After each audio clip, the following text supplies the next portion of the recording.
If you're visiting Epic Universe, avoid these mistakes to make the most of your trip.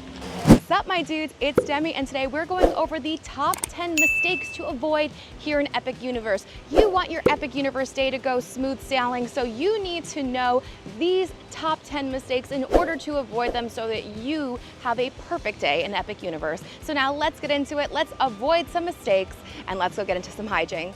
Mistake number 1, not giving yourself enough time to get to Epic Universe. So if you're staying at a CityWalk area hotel, you're gonna need a little extra time to get to Epic Universe because you have to take a bus. Sometimes there could be traffic, and also there could be a line to get on the bus as well. If you want to stay closer to Epic Universe, you can stay at an Epic Universe area hotel like the Helios Grand Hotel that is inside the park, or directly across the street from the park you can stay at Stella Nova Resort or Terra Luna Resort. I have stayed at every single Universal Orlando hotel and given really detailed resort tours, so I will link my playlist for you here and put it in the description box below so you can check out which hotel is right for you. Number 2, walking and staircases. Even though Epic Universe is an incredibly beautiful park, one of the biggest complaints people have about it are the fact that there are so many staircases and hills. So even though there are a lot of staircases here in Epic, there is always an accessible way to get around. So if you have a hard time with staircases or even walking around for long periods of time, Universal really suggests people and encourages people to rent an ECV scooter or a wheelchair for the day, which you can do at the front of the park or at the concierge booth over by Dark Universe. And I created an entire accessibility guide to Epic Universe where I go over everything from the attraction assistance pass to sensory rooms to wheelchair needs to hearing and vision to pet relief areas.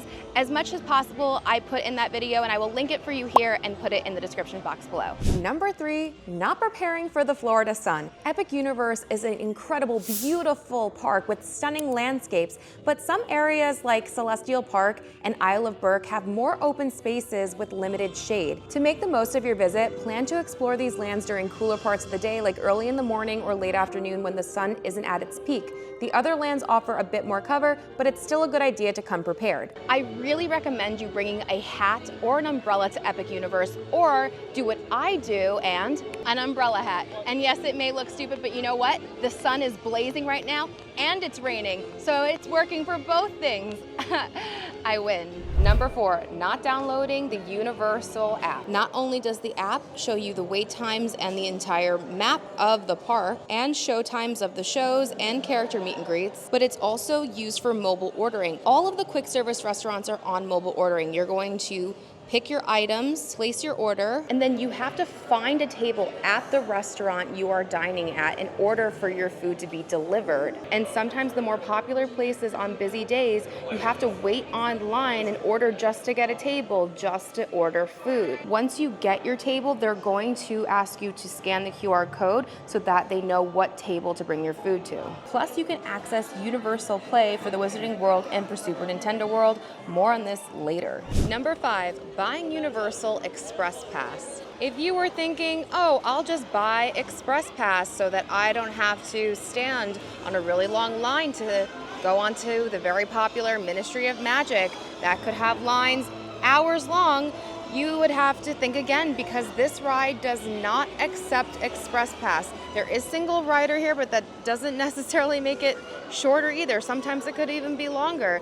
Unfortunately, there is only standby here and single rider. There is no Express Pass. Another thing about Express Pass is that you can buy it when you're in the park. You don't necessarily have to buy it ahead of time. Express Pass does sell out, so if you do feel like you want to 100% have it before your trip, you can obviously get it.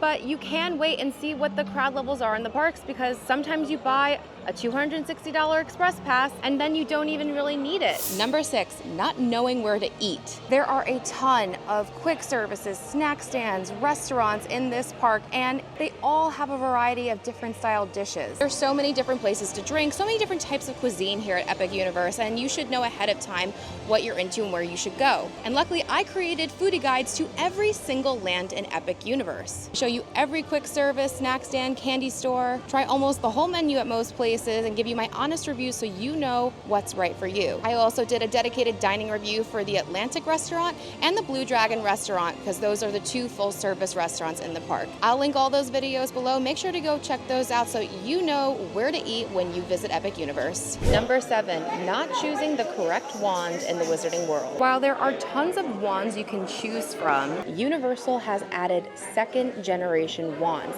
These specific wands are able to integrate within the Universal app. Now, any wand, 1st generation, 2nd generation, can do all of the magic that is listed on the map in the land, but the 2nd gen wands has you go on adventures and you can unlock hidden secret spells that you can only do by going through a bunch of things in order to unlock it. And this is available not just here in Epic Universe, but also at Islands of Adventure and at Universal Studios Florida. It can be a little confusing. I will link my 2nd generation wand videos below so that you are prepared. Number 8, not using your power-up band correctly. First off, what is a power-up band? Over in Super Nintendo World, you can buy a power-up band for $45 and play along on the Universal app all of the mini games, and it is so fun. With your power-up band, you can go to question boxes and collect coins. That's when you know you're done, when you hear that sound. And with your coins, you can start unlocking features within the Universal app. But the best part are the key mini games that will help you unlock a secret attraction. You can find all of the key mini games on the app, but they also have a paper map over in the merchandise locations. After you do 3 key mini games, you unlock Bowser Jr. Shadow Showdown. This game is so fun. It's one big screen and a bunch of people play, and you just have to hit all the items, and it's a workout, but it's really fun and definitely half the charm of being in Nintendo Land. And don't forget to look out for places to use your power-up band in Donkey Kong Country. Number 9, not utilizing the single rider line. Single rider lines split up your party and you fill in the available seats. As I said before, it's not a guarantee that it's shorter, but a lot of times it can be. Sometimes it's the same, but for example, last night, Harry Potter and the Battle of the Ministry had over an hour wait, and I somehow was getting on single rider and nobody else was on single rider at that time, and I walked right on. Just note that single rider does skip pre-show, so if there's any queue or pre-show that you want to see, like over at Battle of the Ministry or on Monsters Unchained, then definitely do the regular queue. And finally, number 10, do not leave Epic Universe before it gets dark. Epic Universe at night is just unbelievable. If you think this park is gorgeous during the day, you're not ready for it at night. Celestial Park is so beautiful and lights up in so many wonderful ways, and each land is so beautiful in their own way at night. Are attractions that are better to do at night. And I made an entire video of the best things you should do at night at Epic Universe, and I will link it in the description box below. You do not want to miss a beautiful night in this park. Well, my dudes, that was my top 10 mistakes here in Epic Universe. Let me know in the comments, will you be visiting Epic Universe anytime soon? Have you visited? Are there any other mistakes that I missed that people should know? Put it in the comments below. It not only helps me, but people who are planning their trips to Epic Universe. But now, thank you so much for watching. If you did like this video, please be sure to give it a big thumbs up. Don't forget to subscribe and hit that bell notification so you don't miss anything that goes on this channel.